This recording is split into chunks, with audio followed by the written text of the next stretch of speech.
नमस्कार।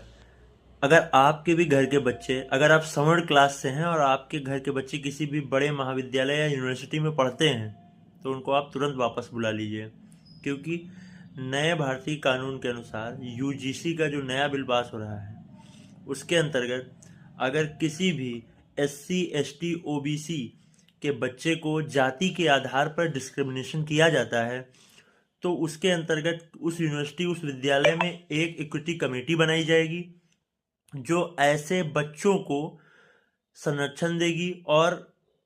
जो भी जनरल कैटेगरी का बच्चा या किसी भी जनरल कैटेगरी के बच्चे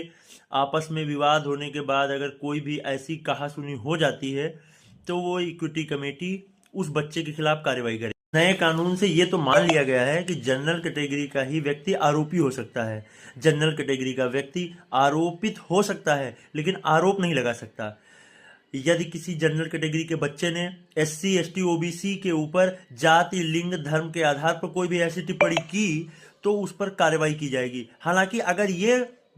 झूठा होता है कि किसी भी बच्चे ने जनरल कैटेगरी के बच्चे ने किसी पर कोई ऐसी टिप्पणी नहीं की है तो उस पर कोई कार्रवाई नहीं होगी। हालांकि हम सभी को पता है कि देश में एससी एसटी के 75 से 80% मुकदमे फर्जी पाए जाते हैं, जिसमें सवर्ण क्लास का व्यक्ति परेशान होता है, 10-10 साल 15-15 साल न्यायिक प्रक्रिया में फंसा रहता है और बाद में पता चलता है कि वो गलत मुकदमा लिखाया गया। उसका सवर्ण क्लास हमेशा भारतीय जनता पार्टी के साथ रहा है और अपने हिंदू धर्म को हमेशा उसने सपोर्ट किया है, लेकिन भारतीय जनता पार्टी का ये कानून सवर्ण क्लास के ही बच्चों के भविष्य के साथ सबसे बड़ा खिलवाड़ है। और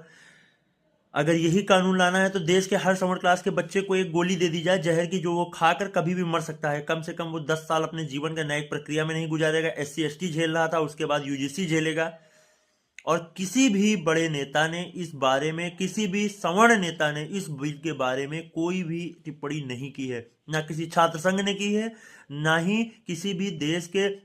जो अपने आप को ब्राह्मण नेता कहते हैं, ठाकुर नेता कहते हैं, उन्होंने भी किसी भी इस बिल के